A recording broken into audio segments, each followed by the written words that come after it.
नमस्कार। आज हम करने वाले हैं राजकमल चौधरी जी की कहानी ड्राइंग रूम। इसका सारांश हम देखते हैं। इस कहानी के दो मुख्य पात्र हैं। पहला है दयानंद, जो अखबार के मैगजीन के प्रधान संपादक हैं, और दूसरा आइरीन ठाकुर, जो उसी मैगजीन के वुमेन सेक्शन के लिए को संभालने के लिए जिन्होंने अप्लाई किया हुआ है। वह चाहती हैं आयरीन चाहती हैं कि दयानंद उनको रिकमेंड करें। इस हेतु वह उनको इम्प्रेस करने की, प्रभावित करने की पूरी कोशिश करती हैं। दोनों की, दयानंद और आयरीन की, फ़ोन पर बातचीत होती है। आयरीन की आवाज़ में बहुत मिठास है और एरिस्टोक्रेसी है, अभिजात्यपन है। और लेखक जैसे कहानीकार जैसे खुद स्वीकार करते हैं कि भई अभिजात्यपन से उनको हमेशा डर लगता है। तो वे जब तंग सीढ़ियाँ चढ़ रहे होते हैं आयरन ठाकुर की घर की, तब भी उन्हें डर लग रहा होता है। उनकी, चूँकि वे दिखावे पसंद नहीं हैं, इसलिए वे मामूली से कपड़े पहने हुए हैं और उनकी शक्ल जो है वो मामूली है उनके अपने अनुसार।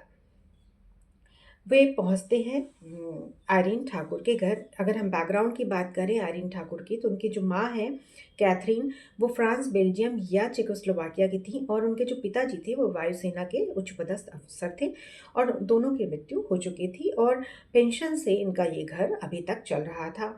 आइरीन ने 300 रुपये प्रति महीने की नौकरी के लिए अप्लाई किया हुआ है।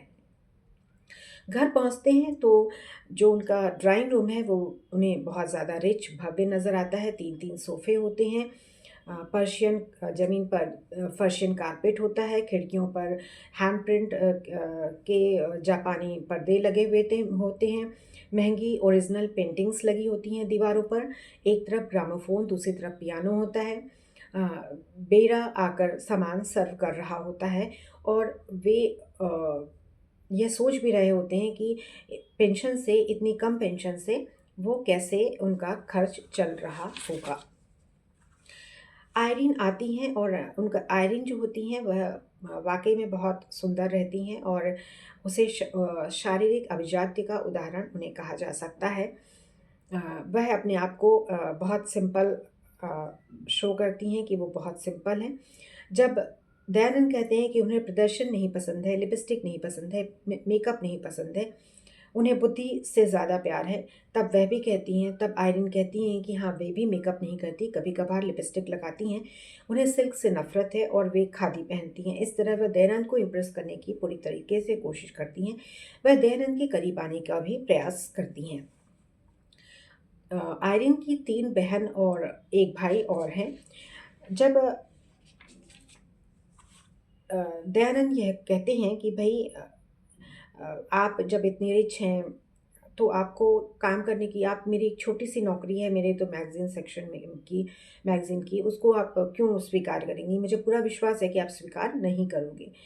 तो जब आइरीन को लगता है कि बात बिगड़ रही है, तब फिर वो जो है उसके चेहरे पर एक जो मुस्कुराहट आती है, वो तीखी मुस्कुराहट होती है, साफ़ होती है, जिसके लिए वर्ड यूज़ होता है साफ़, नंगी और तीखी मुस्कुराहट।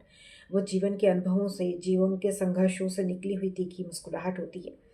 और वह दयानंद से कहती है कि मैं कह सकती थी कि मैं रुपयों के लिए नहीं, शौक के लिए ये काम कर रही हूँ, लेकिन आपको छिपाने से कोई फ़ायदा नहीं है। आइए मैं आपको अपना घर दिखाती हूँ। और जब वह अंदर वाले कमरे में ले जाती है, तो अंदर वाला कमरा एक छोटा-सा होता है, किचन होता है।